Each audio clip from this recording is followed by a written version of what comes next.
Hi everyone. I hope you have finished the lesson in e-learning on cache. So today I would like to start the new topic on virtual memory. While you are doing or listening to this lecture, I will start checking your answers and discussion in the forum on cache. As you can see on this slide, we are still with the memory pyramid because we are going to we are discussing the memory of different types, starting from register, cache, and now we are at the main memory. And as I said earlier, we'll skip this physical RAM details because it has been covered in other subjects, and we will focus on virtual memory, maybe a new concept to many of you. Why virtual memory? There are some advantages if we implement virtual memory in the system. First, CPU and programmers do not need to handle the shared memory addressing. They don't need to worry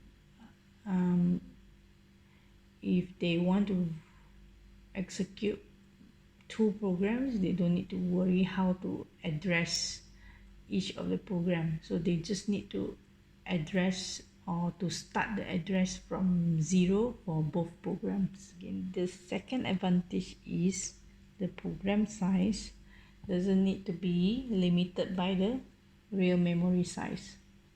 If the program size is smaller, then this virtual memory, the corresponding virtual memory size will be smaller. With this virtual memory, real memory can be used more efficiently.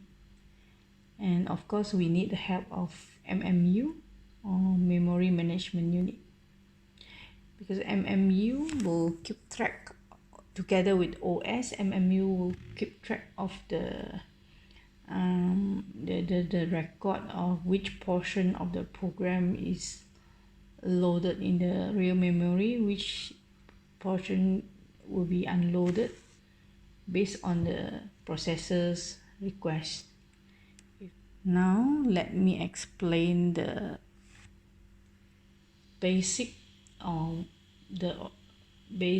techniques that have been used in physical memory to hold data and instruction of multiple programs. CPU will load the program from the hard disk to main memory, and maybe not the whole program, because normally some program size is bigger than main memory. So part of the program will be loaded first to the main memory, and after this part of the program are executed by the CPU, then it will be thrown out from the main memory, and the following part of the program will come in. You can see in the top figure that shows physical memory and hard disk. When a program is executed, its instruction and data from hard disk will first be brought to the special space in the hard disk here to be queued up before it go to the main loaded to the physical memory. So it will queue up here, and then when it is its turn, then it will be loaded to the physical memory to be executed. So after execution by CPU, it will be removed or thrown out from the main memory. Very straightforward. So let's see the second case. Okay, the second case, this situation is this solution is called swapping, as shown in the figure below. And please, when you listen to my explanation, please check what is the difference between swapping method and the simple method. In swapping mechanism, similar to the first method, it also have a long-term queue space in the hard disk where the program instruction and data are standby here to be loaded to the RAM. Let's say, okay, this program loaded to the RAM, and then halfway it is put in the waiting state because this program has some I/O interrupt invoked, and this I/O interrupt may take some time to finish, so CPU need to wait. So CPU cannot do anything with this program, the first program.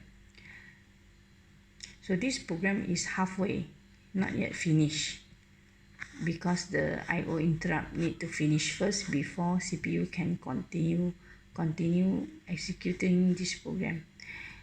So by applying swapping method, instead of just waiting for the I/O interrupt to finish, the CPU can swap out the current program, swap out and then put in the intermediate queue space inside this hard disk, a special space, and then swap in another program which are in the waiting queue to be executed while waiting for the I/O interrupt of the first program to finish. So this swapping method make the system performance more efficient or better, because CPU no need to wait or to waste time waiting, doing nothing while the I/O interrupt of the first program is ongoing. Okay, swapping is about the loading and unloading of the program between RAM and hard disk. The next question is, which partition of the memory, okay, when a program is swapped into the memory, which partition of the memory will hold this program? To make the performance better, memory need to hold many programs at the same time, not like the traditional way I mentioned just now. Program A move in, and then after finish program B move in. Not like this. To have the better performance, memory should be able to hold data and instruction of multiple programs at the same time. So to make this happen,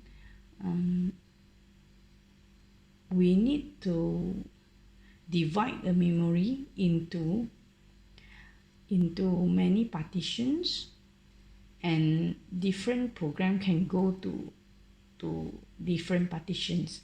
So this method or this step is called memory partitioning. There are many ways to partition the main memory. The simplest scheme is called fixed size partitions, as shown in the figure here.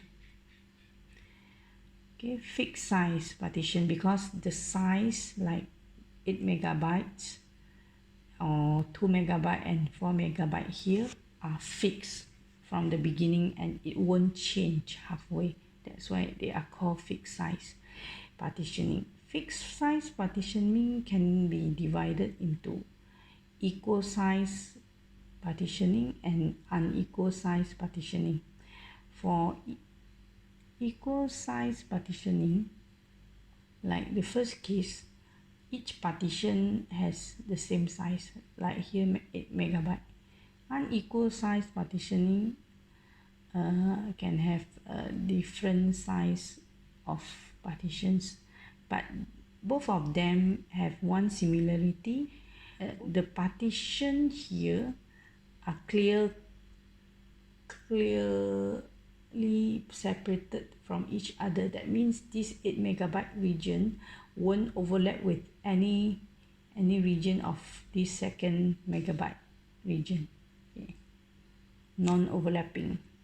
Same also, this 6 megabyte region won't overlap with this 8 megabyte region. So when a program is brought into main memory or loaded into main memory, it depends on the size of the program. The system will choose the smallest available partition to hold the program. By doing so, it will utilize the memory space better compared to equal size partitioning. So let's say the program that to be loaded to the main memory is 3 megabyte. If we use this equal size partitioning, 3 megabyte program will be put here, and the remaining 5 megabyte will be wasted. So if we use the unequal size partitioning, the 3 megabyte program will be put here, so only 1 megabyte is wasted. So the evolution you can see from equal size partitioning to unequal size partitioning, which will help to achieve a more efficient way of using the main memory. So now you can see between these two, this one is better. However, there is still some problem. Like I said just now, I give this example, right?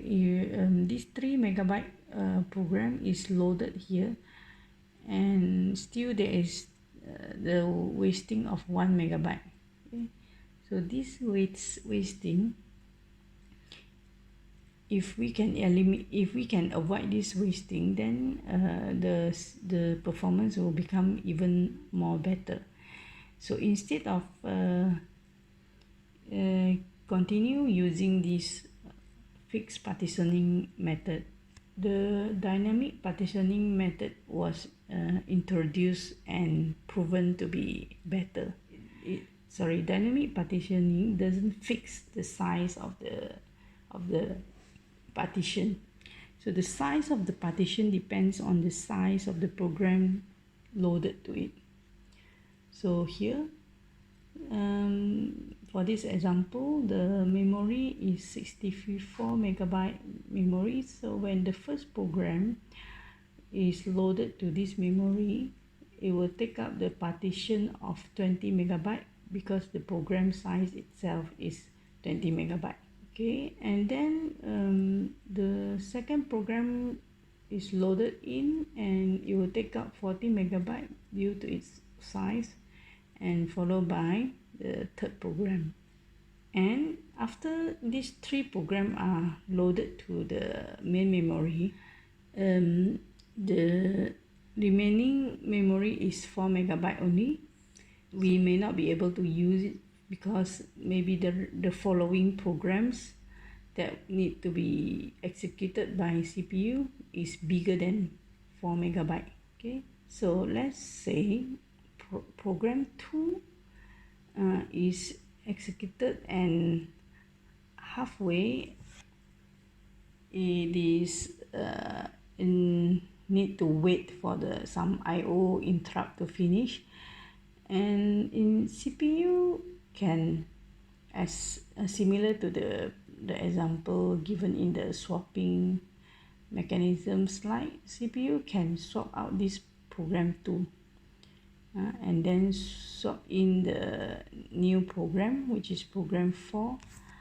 So you can see here, because program 2 is bigger than program 4, there are some slots remain, or some gap of 6 megabyte remain there when program 2 and 4 are swapped to each other. Okay, and then IO interrupt of program 2 finish, let's say, soon after that. And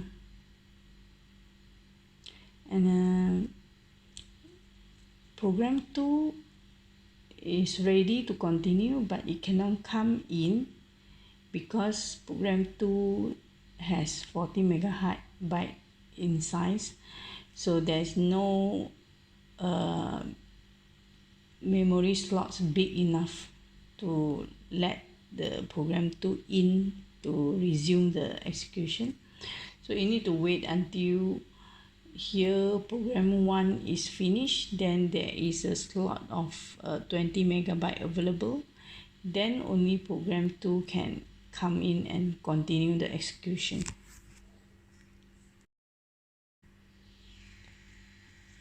So if you look at the process of dynamic partitioning, you still can see some wasting happen in between, so some techniques are still needed so that the performance can be maintained or can be improved.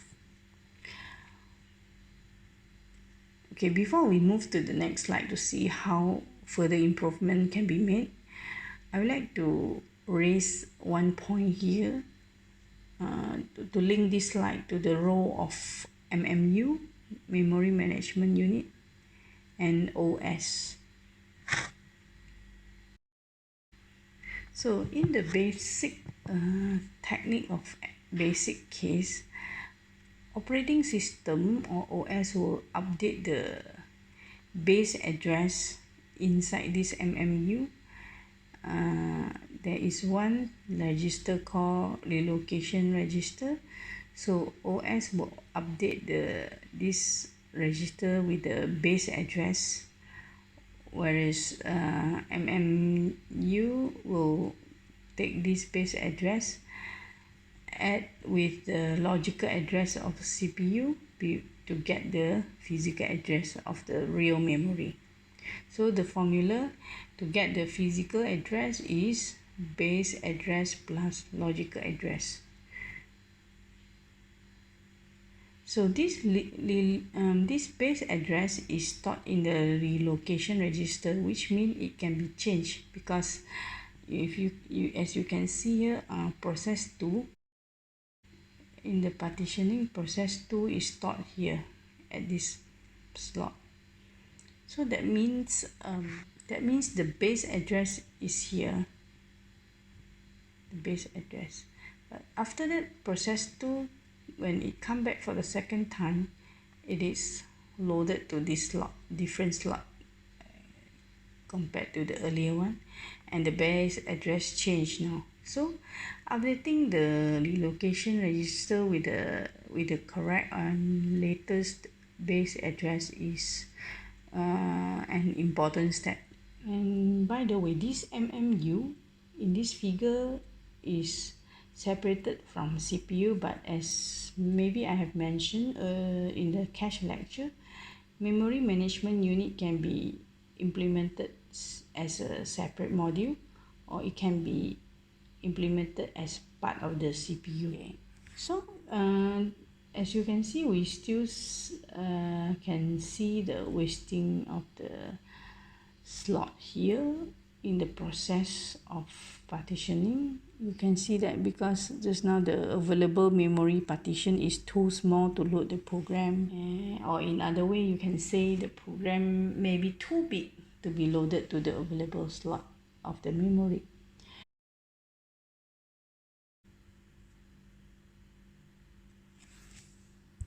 So to further improve the efficiency of memory usage, there are two main techniques. One of them is paging and the other one is segmentation. So for this virtual memory topic, we will only focus on paging due to the constraint of time allocated for this topic. Okay, as I mentioned just now, from one perspective, you can say that one of the issue or challenge is the program may be too big to be loaded in the available memory partition. So, besides partitioning the memory into small chunks, the program can be also divided into small parts. Okay. So now there are two things we partition. The previous method of partitioning just focus on memory partitioning, but to improve further, beside partitioning the memory into frames, we also need to divide each program into small chunks, and this technique is called paging. Because the small chunks of the program is called page. Like this one, program A is chunked into or is cut into 4 pages. Line 1, line 0 until some line considered as page 0, that some line until this line is called page 1, and so on. And the page size, the chunk of this program size are fixed, are equal, except the last page, because it depends on the total length of the program code, because the program code cannot be multiple of 2 megabyte, right? Maybe, like for example, this one program code is 7 megabyte, and you make each page 2 megabyte, because the last page will be slightly different size of the other pages. And on the other hand, the main memory partitions here is called frame. One partition here is called a frame. And the size of the page, the size of each page is exactly the same as the size of the frame in the memory. So this is because in this paging method, when the program is loaded to the memory, each page will be, when it is loaded, the page will be loaded to the frame. That's why they are made the same size. So because this page has the same size as with the frame in the memory, in the worst case, only the last frame will have the wasted space. For example, program A totally has 7 megabyte. So that means the last page consists of 1 megabyte only. So page 0, when loaded, page 0 will go to frame 18. Page 1 will go to frame 13. Page 2 will go to frame 14. So all these 3 frames are taken up completely, because the frame size is 2 megabyte also, same as the page size. So the only wasted space happen is the last page of the program, in this case, because it is not, the program size is not the multiple of the page size. So that is the worst case. So in other words, the wasted space is less compared to the previous method called dynamic partitioning.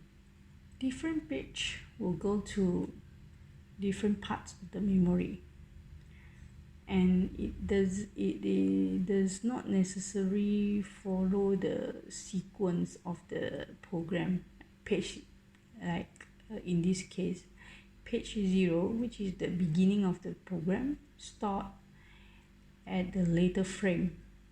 Page 1, which is later, start at the earlier frame. Okay, so we need operating system to maintain two things to maintain. One is to tell which frames are available to load the program, like in this case at the beginning 13, 14, 15, 18 and 20 are the memory frames available to receive the program. And after program A loaded to the main memory, the only free frame is frame 20. The second thing OS need to maintain is the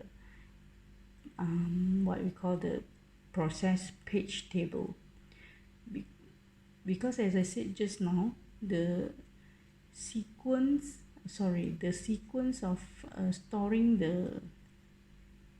the pages doesn't follow the sequence of the program codes. So operating system need to maintain the lookup table to tell which page go to which frame. Like this one, page 0 go to frame 18, page 1 go to frame 13, page 2 go to frame 14, page 3 go to frame 15, will be maintained in the page table of process A by the operating system.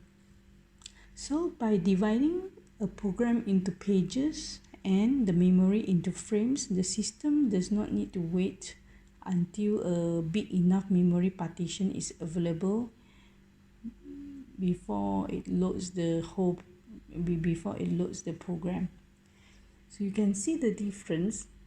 The earlier method, dynamic partitioning, load the whole program, but this one, paging method, load the program page by page. So that means the program may be loaded half only, maybe page 0 and page 1 only, not the whole program. So this is the difference between paging technique and the dynamic partitioning technique. When the technique becomes more complicated to achieve better efficiency, there's one challenge, which is the translation of the logical address to physical address won't be as straightforward as the one I shown earlier. The one I shown earlier, we just need to take the base address from the relocation. Okay, like here, this one, we just need to take the base address from the relocation register, add with the logical address to get the physical address. But now because the program is split into pages, the method to translate the address will be slightly different or slightly more complicated. So as mentioned just now, OS need to maintain the page table. So this page table will be used in the MMU, by the MMU, to translate the logical address to physical address. A program consists of many lines of instruction. Each instruction has its own logical address. Because the instructions are divided into page, like page 0 consists of some number of instruction, page 1 consists of some number of instruction. So the first few bits of the logical address of the program can be used to indicate the page number, while the remaining bits can be used as the relative address within the page, or as the offset to pinpoint to which instruction within the page. So in the logical to physical address translation, the page number here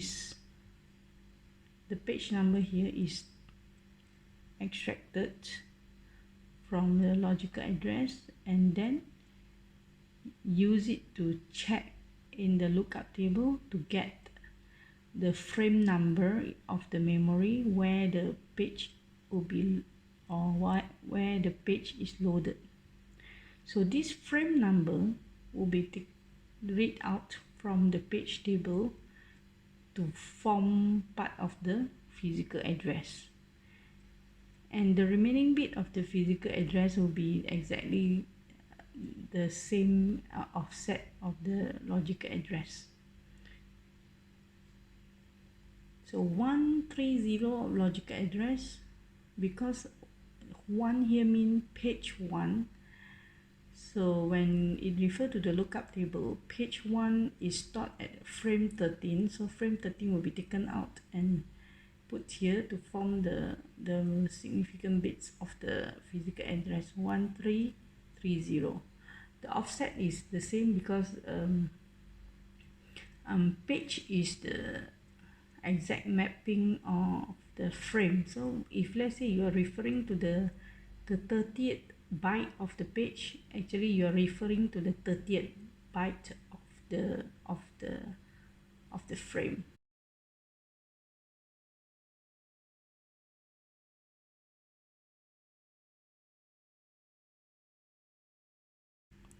Okay, here I give you another example because I hope that this will make you understand better.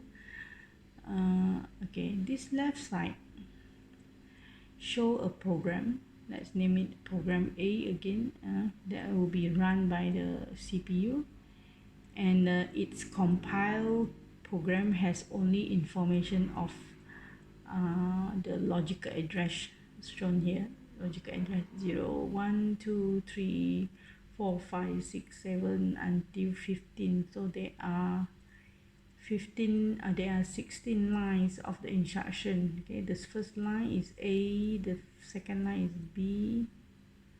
Okay, and let's assume one line has 1 byte. Okay, A is 1 byte, B is 1 byte, and this part show the logical address in binary. Okay, and normally program A may not be the only program being run.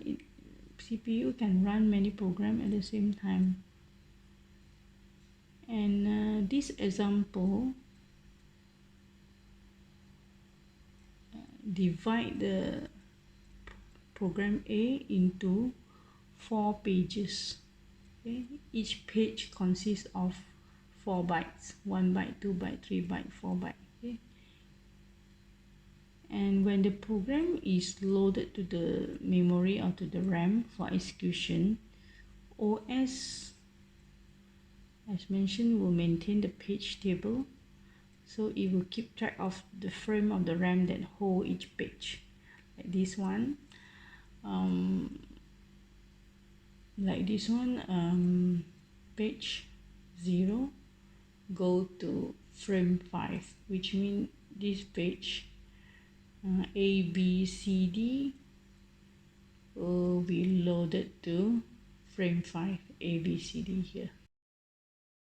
And in this figure, the right side is the main memory, and this part is the physical address. Okay?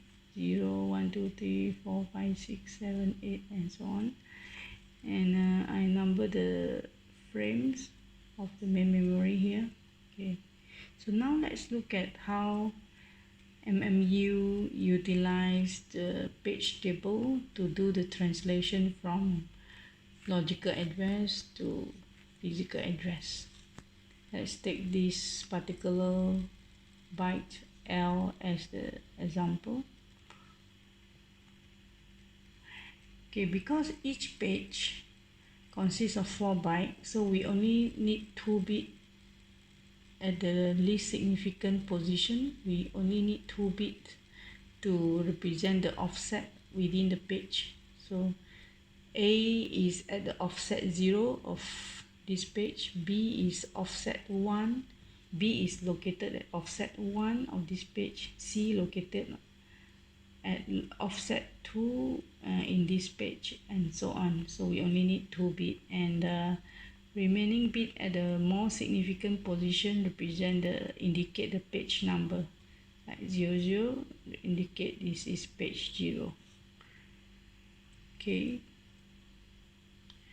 so this, let's say MMU now want to translate or want to generate the physical address for byte L here.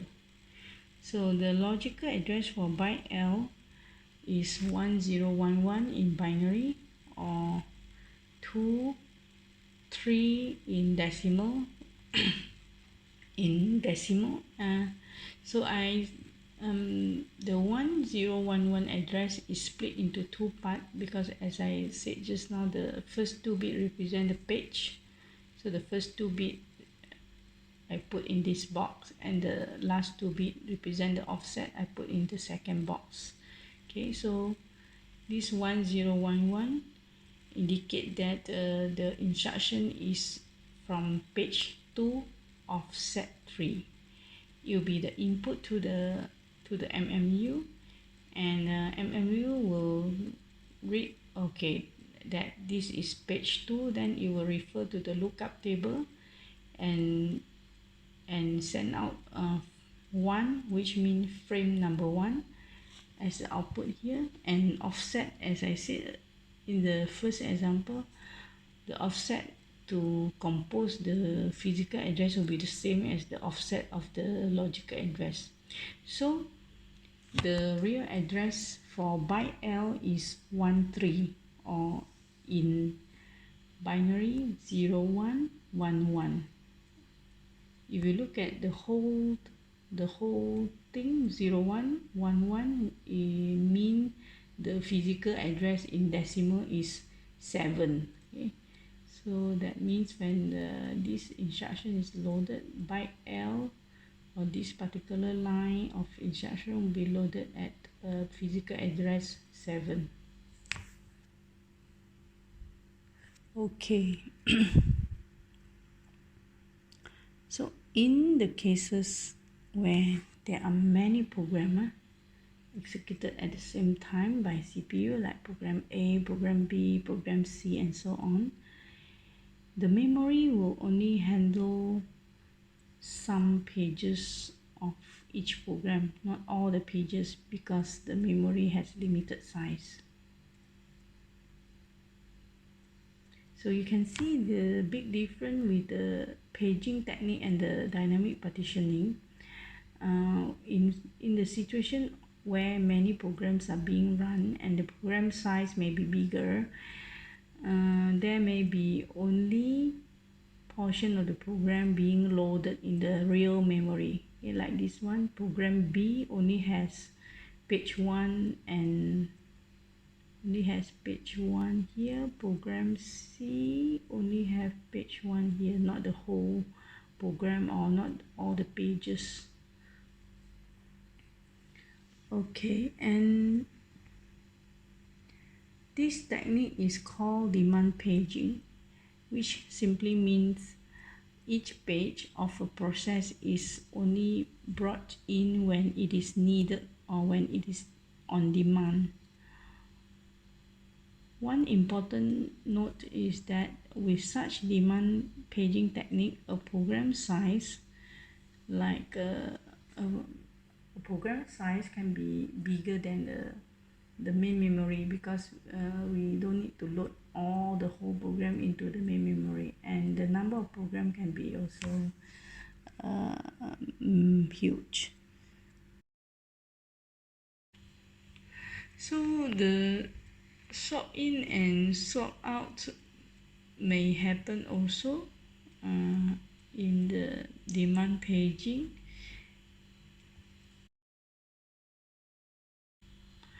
Let's say program A is in waiting state, So there may be a possibility that page 3 of the program A is swapped out, so that page 2 of other program like program B will be swapped in to be executed.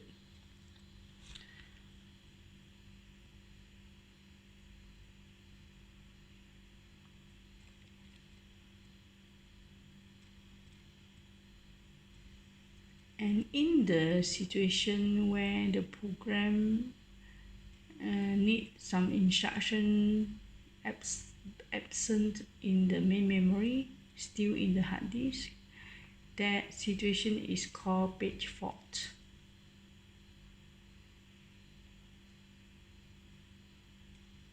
Okay, how the system know the absence of the instruction? In page table, there will be one bit called present bit. If present bit is 0, that means the page is absent in the main memory. And when this happens, when CPU need this particular instruction but it is absent as indicated by P equal to 0, that tells the OS to bring in this particular page from the hard disk. But if memory is full that time, then some page which is not yet executed need to be swapped out to give way to the requested page, and this is called page replacement. It will throw out a page, like in this case it will throw out page 3 of A and then give way to page 2 of B to come into the main memory because CPU need it. However, OS need to be smart such that swap in and swap out don't happen too frequently. If it happens too frequently, we call this situation as thrashing, and it will degrade the performance.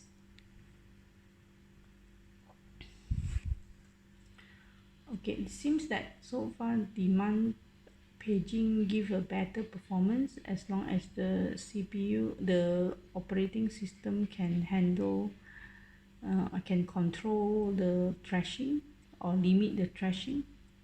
But there are still two challenges here.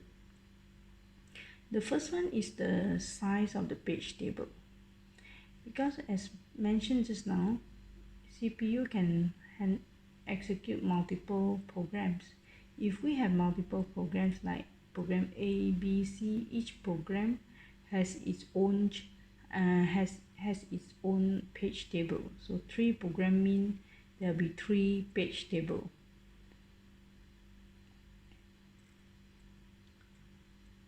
And totally we need the bigger space for the page table. If the program itself is huge, then the page table also become huge.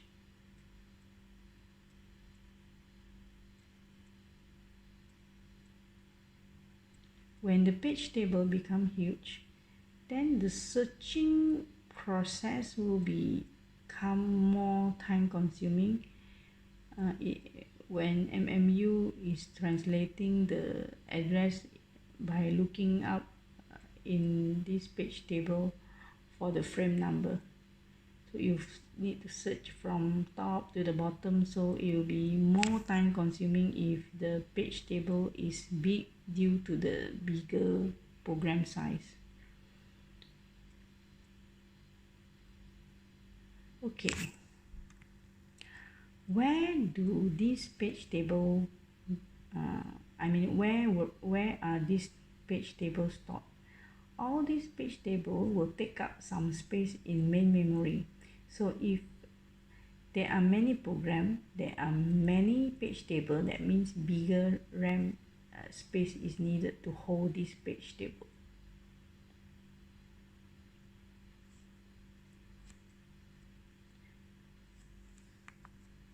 Okay, before we move to the to the solution that can help to overcome the challenges I mentioned just now, can you try to answer this question based on the techniques we have learned so far?